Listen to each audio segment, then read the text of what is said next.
여러분 안녕하세요. 성신여자대학교 입시에 대해 모든 것을 이야기하는 수정이고 싶어에 오신 걸 환영합니다.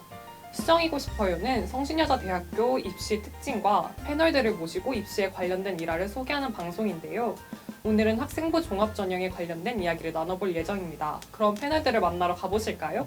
네, 안녕하세요. 성신여자대학교 미디어 커뮤니케이션 학과의 학생부 종합전형으로 입학한 오수진, 정서입니다. 안녕하세요. 저는 2019학년도 성신여자대학교 국어국문학과의 학생부 종합전형으로 들어온 이아라입니다.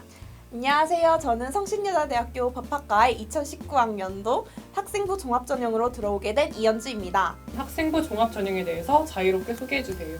학생부 종합전형이란 다른 말로 학종이라고도 부르는데요. 그 학생의 내신뿐만 아니라 학생부까지 평가를 해서 전공과 관련된 전공 적합성과 인성 영역 등을 평가하는 전형입니다. 저는 학생부 종합전형은 복불복이라고 생각을 해요. 맞아요. 결과를 예측할 수 없기 때문에 매우 어려운 전형이죠.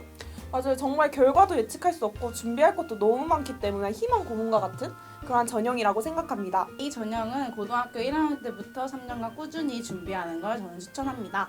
성신여자대학교의 2020년 학생부 종합전형에 관해 소개해주세요. 네, 성신여자대학교 학생부 종합전형에는 먼저 학교생활 우수자 전형과 자기주도 인재 전형이 있습니다.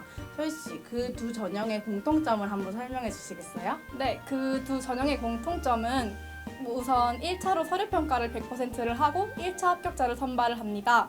그리고 2단계에는 면접을 보는데요. 면접은 40%가 들어가고 1단계에서 측정했던 서류 점수가 60%가 들어갑니다. 그리고 수능 최저가 없다는 점이 그 두 전형의 공통점이라고 할 수 있습니다. 네, 그리고 학교생활 우수자 전형은 수능 전에 면접을 보지만 자기 주도 인재 전형은 수능 후에 면접을 본다고 합니다. 네, 먼저 이 두 전형에는 모집 인원의 차이가 있어요. 먼저 학교생활 우수자 전형은 올해 319명을 모집하고 자기주도 인재 전형은 263명을 모집한다고 합니다. 근데 서희씨도 학교생활 우수자 전형으로 학교에 들어왔잖아요. 네. 그때 뭐 에피소드 같은 거 있었어요?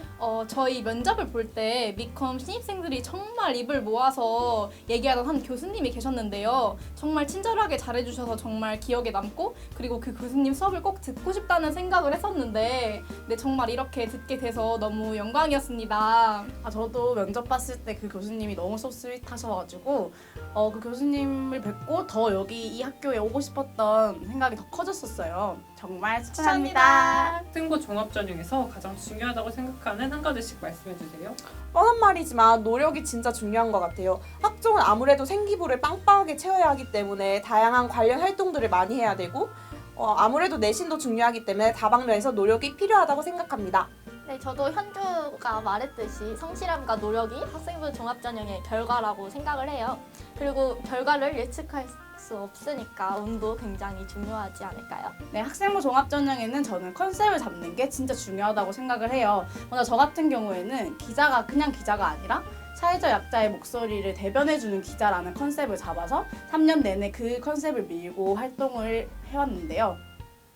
네, 저 같은 경우에도 진로를 적는 게 제일 중요하다고 생각을 하는데요. 보통은 1학년 때부터 3학년 때까지 진로가 같은 학생들이 그렇게 많지가 않을 거라고 생각해요. 불확실하더라도 학년이 올라갈수록 구체화를 시키고 이제 정확하게 적으면 될 것 같습니다. 자신만의 생활기록부를 관리하는 꿀팁이 있다면 알려주세요. 꿀팁이요? 저는 고등학교 1학년 때부터 학생부 종합전형을 목표로 했기 때문에 학생부 관리를 굉장히 열심히 해온 편인데요. 특히 세특을 채울 때 그 교과 선생님분들을 찾아가서 부탁을 드렸던 기억이 나네요.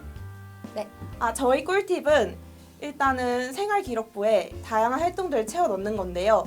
제가 가고 싶어하는 학과와 관련된 활동을 하는 겁니다.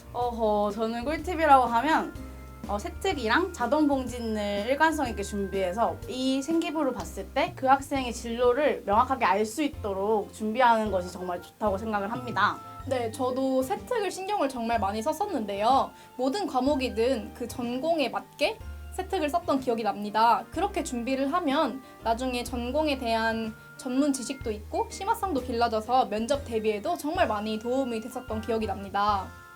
자신이 고등학교 시절로 돌아간다면 꼭 하고 싶은 것과 절대 안 하고 싶은 것은 무엇인가요? 제가 고등학교 시절로 돌아간다면 아마 학창 시절의 연애? 한번 해보고 싶었거든요. 그런 거 꼭 해보고 싶고 친구들과의 추억을 좀 더 쌓고 싶다? 그런 거를 꼭 해보고 싶어요. 하지만 꼭 하기 싫은 거는 아무래도 핸드폰을 많이 했던 거.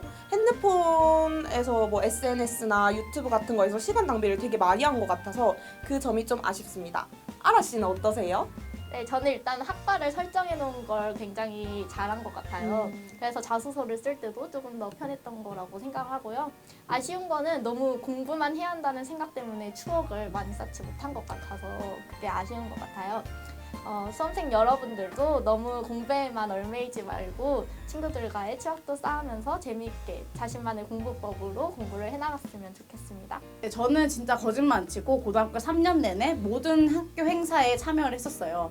그때는 너무 바빠서 힘들기도 했지만 고등학교 3학년 때 가서 자소서나 면접 같은 걸 했을 때 그때 했던 소스들이 정말 많아서 뿌듯했던 경험이 있어서 나중에 다시 돌아간다면 똑같이 그렇게 생활을 할 거고, 정말 하기 싫은 거는 지나고 보면 사소했던 일인데 몇 날 며칠을 약간 고민했던, 그러니까 감정 소비를 했던 것들이 정말 후회되는데요.